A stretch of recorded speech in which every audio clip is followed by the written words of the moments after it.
Hi everyone, welcome back to the Geordie View. So Newcastle United are away at Leicester City tomorrow night, an 8 o'clock kick-off down at the King Power, and it is live on Sky Sports. So looking at both teams' last games, disappointing results. For us, obviously losing 2-0 at home to Arsenal. Just weren't at it. I feel like Steve Bruce to a degree was let down by the players, because the starting 11 I was pretty happy with. But I do feel the players let him down. That said, he's not the man to lead with forward, and I'm hoping he's gone at the end of the season. Leicester City, on the other hand, they will have been disappointed to draw 1-1 with Southampton on Friday night, especially Southampton going down to 10 after like 10 minutes. Johnny Evans head home an equaliser, but they will be disappointed, as I mentioned, to have drawn the game. But looking at the table for us, we've got a chance to mathematically seal our survival this weekend. If we better Fulham's result, then we are mathematically safe. We're probably safe already, let's be honest. But we can be mathematically safe over the weekend. If we do win, again, we can go up to 13th above Crystal Palace if results go our way. We're down to 17th because Brighton got a win against Leeds to go up to 14th. Of course, Southampton, Burnley, other teams we can overtake. And actually, Burnley do play Fulham on Monday night. But we'll get into the team news. So for Leicester, I think Evans and Vardy, though injury doubts over them, but it looks like they'll be fine to play. But then James Justin, Harvey Barnes and Wes Morgan are all out the game. As for Newcastle, we've still got Jamal Lascelles, Ryan Fraser, Carl Darlow, Isaac Hayden out injured. Fabian Schär is suspended because of that stupid red card he picked up against Arsenal. And the good news is for us is that Joe Willock is going to be back in the starting 11. So players to watch out for from Leicester. First up, Jamie Vardy. I don't think I need to say much more about him. You know, that rise from non-league football to the Premier League and then become a Premier League legend, winning the Golden Boot last season.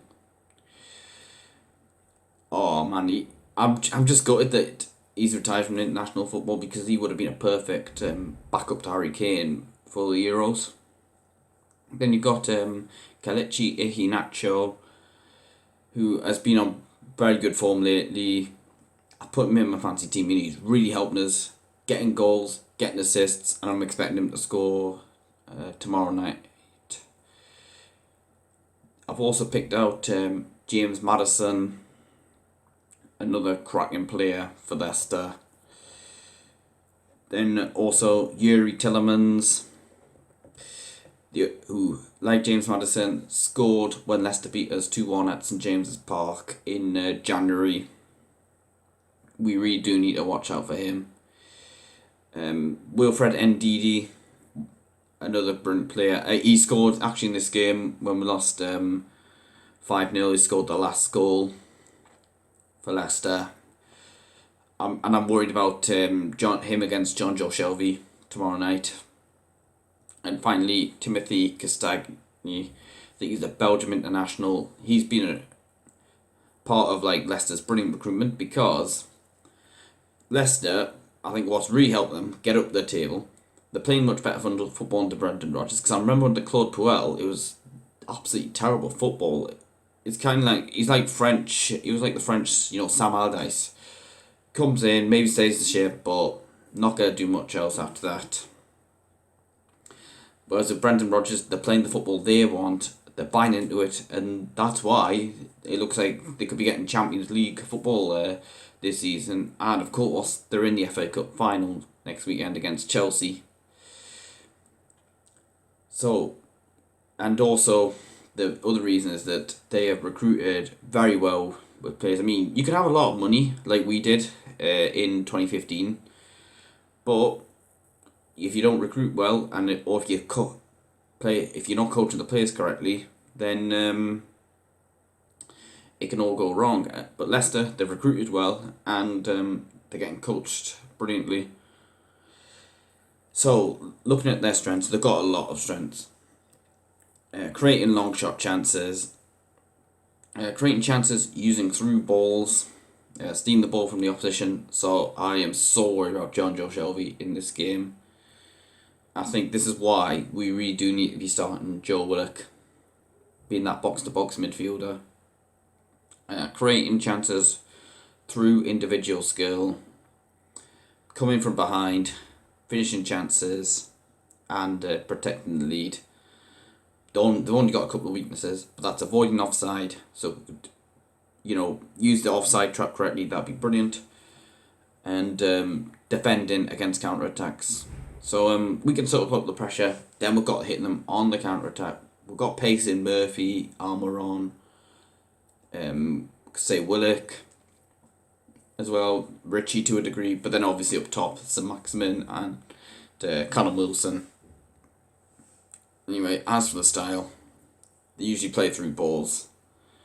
They play a lot of possession football, short passes, take long shots, which does worry us. I mean, that goal Maddison scored at St James's Park last season, also the one from Shelvey, I mean, do not remind... Man, reliving that day, absolute nightmare. To be fair, just set the tone for 2020, but less said about that, the better. Those like to attack down the right-hand side, so Matt Ritchie is going to have a job on his hands, and I think he'll need help from Paul Dummett as well. But they also do like to play the offside trap. So we'll get into the starting 11 I'd like to go with for this game. Starting off in goal, Martin and Dubravka, an obvious choice, even though he didn't have his best game last weekend. But then again, I reckon pretty much, I don't think anyone was good last weekend. Right wing back, Jacob Murphy. 3 centre backs, I'm going to keep that the same. So first up, you've got Federico Fernandez, Kieran Clark, and Paul Dummett. At left wing back, Matt Ritchie. I thought he was one of our better players against Arsenal. I mean, he was putting a lot of crosses, but straight into Matt Ryan's hands. Sorry, but Matt Ritchie, he deserves to keep his place. Into the midfielders. First up, Joe Willock. As I mentioned, he needs to come back in the side. We need somebody like him against Leicester. Then you got Sean Long. Then in the middle, Sean Longstaff. Probably the best of a bad bunch from the midfielders last weekend. I mean, I think we need somebody like him in the side, or even Matty Longstaff would be much better option than Shelvey and Jeff Hendrick for that matter. I can't see Jeff Hendrick starting, but still. And then finally in the midfield, Miguel Almiron, because if we're going to go for Leicester on the counter attack, he will be crucial. Up top, firstly, I'm going to go with Alan Saint-Maximin and also Callum Wilson. But Callum Wilson needs service. There's a lot of times he was making the runs, but we weren't playing the ball to him. We weren't picking him out. And we need to do that. If Johnny Evans is playing, then target him. Because with the pace. Because he isn't a bad defender, but... yeah, if you put pace on him, then you're laughing. But that's my starting 11. Let us know what changes you make compared to mine. I think the 3-5-2 formation, I'm happy to keep that for now. Although if it continues not to work, then you can look to change it maybe for next season. In terms of the score prediction, unfortunately I'm going to have to go with a loss here. I'm going to say 2-1 Leicester City, but I reckon we got a better chance of beating them in this game than what we would at St James's Park. That's just the effect of playing these games behind closed doors. Thankfully, that's going to be coming to an end soon, hopefully.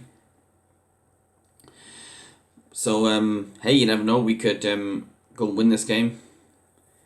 I mean, I reckon... But both sides, they will be looking to bounce back from disappointing results last weekend. Anyway, I hope you've enjoyed the video. Don't forget to hit like, subscribe to my channel, check out my social media pages in the description below. Thank you for watching, and I'll see you later.